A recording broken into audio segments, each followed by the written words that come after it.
What is your position on hiring outside consultants versus using city staff for legal issues, special projects, engineering projects, problems, etc.? Well, I honestly believe that the city staff cannot be expected to be educated and trained on all issues that confront city government.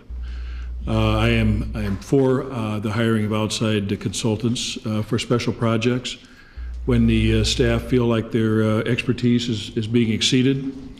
I would far rather spend the money on a periodic basis for special projects than retain staff so large that that the staff could handle all the projects and expertise. I've had relatives as engineers on the city staff and discussed this at great length with them, and have been educated at least to the degree that there are just so many technological problems that the city runs into that the city staff is not prepared to address, that outside consultants are necessary.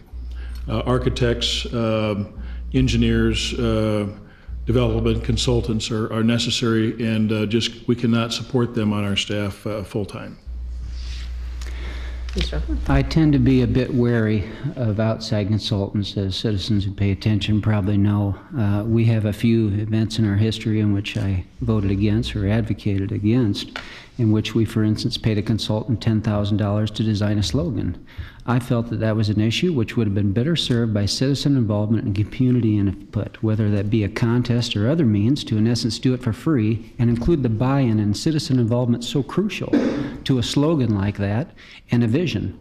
Likewise, we flew in a guy from out on the East Coast who is a professor to do a study of the convention center at a cost of about $17,000. There's just a couple of examples where on occasion I think the city needs to be better stewards of taxpayer dollars, and we need to demand accountability in those issues, particularly in the area of management consulting, which is the examples that I gave you. Now, largely I tend to agree with some of what Mr. Hobart said about engineering consultants, though I don't think he understands how the process works. In some cases, the state actually requires us to hire an outside consultant, if you would, or engineering specialist to procure and receive those grant dollars for specific projects. Wherever it's required by law, we must do it, and of course I'll support that. Where it's not, we need to continually be balancing. Can staff do this? Do we have the expertise necessary? Where do we get the best return on investment for our citizens while being good stewards of taxpayer dollars? And that requires a continual reevaluation. Mr. Gary. Thank you.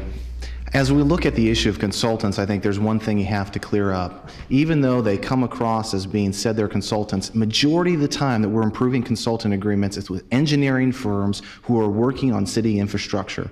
There's one thing that is clear every election that we come to, and as I talk to citizens, they want our infrastructure upgraded. Oftentimes, the engineering firms that we work with are helping us fulfill that goal because our staff is not large enough. In my past, I've also been governed by two basic principles as it relates to consultants.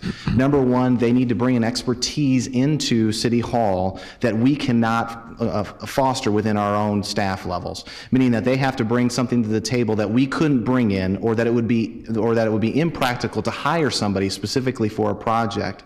And of course, that process needs to be competitive as much as it can be, with quality people doing the work. The second criteria is that if our staff levels are just not high enough and the cost would be too high to simply look at raising those staff levels, I have been open to working with some type of a consultant or with or approving a contract with a company with a strong preference on being local to get some work done.